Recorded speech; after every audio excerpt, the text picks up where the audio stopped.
Hello everyone, my name is Roshni Gorathe. Today is 19 May 2022 and today's video topic is multi-threading in Java. In that multi-threading, first we see what is multitasking. The multitasking means in that we perform multiple tasks at a single time. Mean multitasking. For example, in same time, I watch the on laptop. I watch the movie, or also I open the browser or notepad. So that in that multiple tasks, I perform the at a single time means multitasking. The multitasking increase the performance of CPU. The multitasking we can achieve by using two way. First is the multiprocessing and second is the multi-threading. First is the multiprocessing. The multiprocessing means one system connected with the multiple processor for performing the different for the performing the task. It is multiple task or it is single task. It is called as multiprocessing. Then we see what is multi-threading.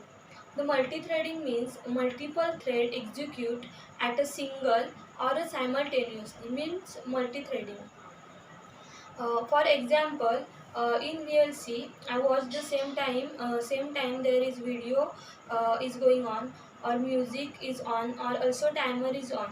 So that in that multiple tasks perform at a single time and complete the first one task.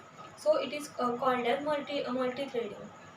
And then we see in that we see what is thread. The thread is a lightweight process within a process. It is a basic unit of CPU or it is a sub part of the process means thread. Then we see what is process. The process means the executing state, the program which is executing state, it is called as process.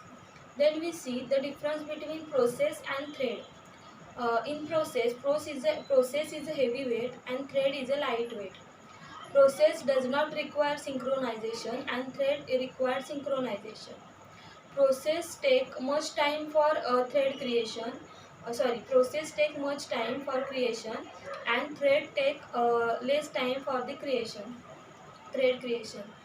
Then in process context switching take more time and in thread context switching take less time. So that is the difference between thread and process. Then we see the uh, type of creating thread. There are two ways to create thread. First is extending the thread class and implementing the runnable interface.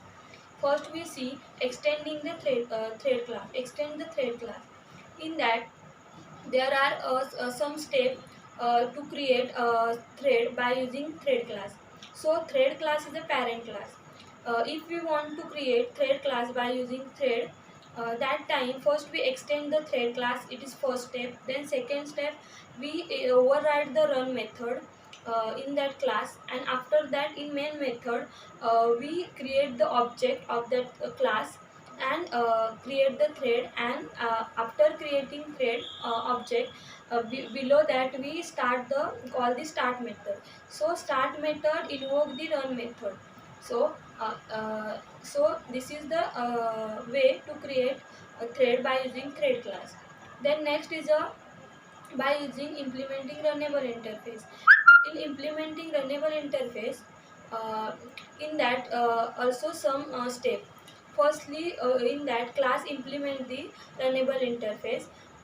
In that, after that we override the run method, and after that in main method we create the object, and also there is one object created by using thread class, because a runnable interface does not have any start method, but in that class we required a start method. So that time we create object by using thread class, and that class object is passed into the thread class object, and call the start method and that thread and that start method, and after that start method call the runnable method. So this is the way to create thread by using runnable interface. Next we see the life cycle of thread. The life cycle of thread, there are different state of life cycle of thread. In that, thread scheduler perform the important role because thread scheduler is a part of JVM, and it is the all thread perform how and which time, all decide on the thread scheduler. So uh, thread scheduler. So life cycle is multi-threading thread is first is a new state or born state. In that we create just object, means it is a first state. Then second is a runnable state. When we call start method, that time it is in runnable state. And also that time JVM allocate a processor for that thread. After that, when we call invoke the run method, that time it is in runnable state. After completing its work, the thread is goes into the dead state. Between the thread state and runnable running state, between that also one state, that is non runnable state, means non running state. In that state the thread in that state the thread in sleep mode.